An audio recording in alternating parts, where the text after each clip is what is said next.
Mata Indonesia TV di program persembahan untuk Bunda. Bunda cerdas, keluarga bahagia. Bun, hari ini aku punya topik tentang kehamilan. Kehamilan untuk wanita itu adalah masa yang penuh dengan cerita.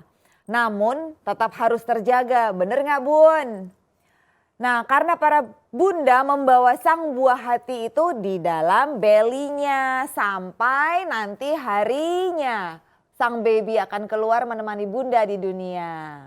Nah bunda, ngobrol-ngobrol aku hari ini karena pandemik aku tidak bisa menghadirkan narasumberku ke studio. Tapi aku pastikan obrolan aku dengan dokter yang akan nanti jadi bintang tamu aku nih, narasumber aku nggak akan kalah serunya seperti mereka-mereka yang datang ke studio. Saksiin ya Bun ya. Dan Bunda, bersama saya kali ini hadir seorang dokter spesialis kandungan atau dokter obgyn. Namanya Dokter Yani. Halo Dokter Yani. Halo, Apa halo, kabar? apa kabar? Alhamdulillah Iya baik Dok. baik, iya. Dokter, ini kita mau ngobrol-ngobrol kan Dok masalah kehamilan. Nah Dok, orang kan sering banget penasaran ketika mengalami telat menstruasi. Terus mereka tes nih pakai tes pack, ternyata nggak hamil hasilnya. Nah sebenarnya ciri-ciri kehamilan itu selain menstruasi yang terlambat, apalagi sih Dok?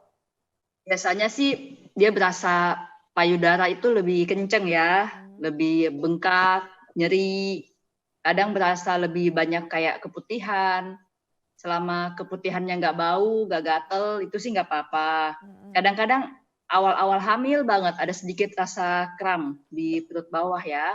Nah terus Ya, Dok, kalau setelah pakai tes pack ternyata hasilnya positif gitu.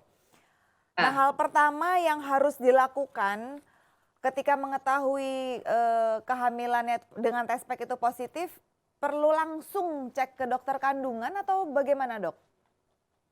sebaiknya memang cek ke dokter kandungan. Mm-mm. Kita untuk pastikan mengenai kehamilan itu. Mm-mm. Nah, sambil buat janji dengan dokter kandungan, bisa mulai konsumsi suplemen asam folat. Oh gitu. Kalau disarankan juga untuk minum apa susu ibu hamil itu Dok? Di situ Boleh, asam, susu ibu hamil juga boleh ya. oh, mengandung asam folat ya Dok ya kalau susu ibu hamil Ada itu? juga. Oh Ya, ada betul. juga. Ada juga Oke. ya. Nah terus gini Dok, kan biasanya kalau kalau kita tahu kita telat nih tes pack, terus ketahuan oke positif. Nah begitu kita cek ke dokter kandungan, biasanya tuh dokternya tuh udah bilang, oh ini ibu hamil udah 4 minggu gitu. Nah itu ngitung mundurnya tuh sejak terjadi pembuahan itu gimana sih Dok? Jadi gini, kalau kita di bagian kandungan itu udah sepakat kalau umur kehamilan itu dihitung dari hari pertama haid terakhir, Oh hari bukan dari pertama. saat terjadinya pembuahan, Hari pertama. tapi dari hari pertama haid terakhir. Oh gitu, oke. Tapi yang kita bisa hitung ikut sesuai jadwal haid itu hanya kalau orang yang haidnya teratur. Kalau Oh, tidak teratur, kita hitung umur dari USG. oh gitu. Jadi dari ukuran janinnya sendiri tuh kelihatan ya dok ya? Ya, kira-kira. Ya, Oh betul. gitu. Nah kalau ketika sudah dinyatakan hamil sama dokter, biasanya berapa kali normalnya kita untuk kontrol lanjutan gitu? Karena ada beberapa teman saya yang kadang seminggu sekali, ada juga yang 2 minggu sekali atau hanya ngikutin hitungan bulannya gitu.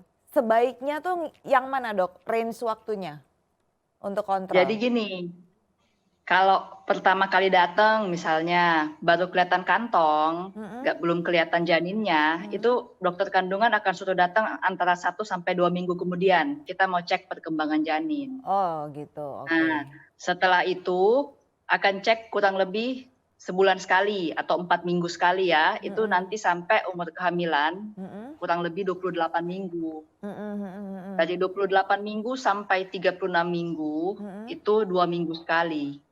Oh gitu. Setelah 36 minggu itu kontrol seminggu sekali sampai lahir. Sampai kelahiran. Oh, jadi memang sama dokternya disarankan demikian gitu ya. Ya, Kalau nggak ada kelainan selama masa kehamilan ya, betul. Dok ya? Ya, itu yang Oh. normal ya. Dan bukan dalam masa COVID seperti ini ya. Nah, Masa iya. COVID ini banyak perubahan. Nah, kalau sekarang gimana, Dok, jadinya, Dok? Untuk pasien-pasien dokter Yani sendiri. Kalau sekarang sih